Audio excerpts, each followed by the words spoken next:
നമ്മുടെ പറമ്പിൽ വഴിയരികിൽ ഇങ്ങനെ നിറയെ നല്ല ചീര നിൽപ്പുണ്ട്. വഴിയിൽ നിൽക്കണേല അപ്പോൾ ആരും പറിക്കില്ല.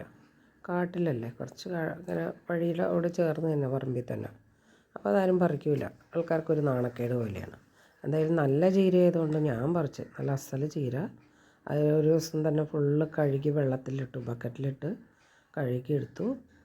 പിറ്റേ ദിവസം രാവിലെ അരിഞ്ഞിട്ട് നമ്മൾ തോരനുണ്ടാക്കി. നല്ല അസൽ ചീരയാണ്. അതിൻ്റെ ഞാൻ കുറച്ച് പൂവും എടുത്തോണ്ടൊന്ന് പാകാനായിട്ട് ഇട്ടിട്ടുണ്ട്.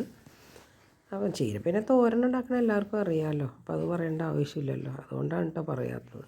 ചീര അരിയുക, വെളുത്തുള്ളിയും ജീരകവും തേങ്ങയും ചതച്ചിടുക, ഉള്ളി വഴറ്റി എടുക്കുക, എന്നിട്ട് അതിൻ്റെ അകത്തേക്ക് ചീര അരിഞ്ഞത് ഇട്ടിട്ട് നമ്മൾ കുക്ക് ചെയ്തെടുക്കുക. അപ്പോൾ നല്ല ടേസ്റ്റായിരുന്നു. അടിപൊളി ചീര.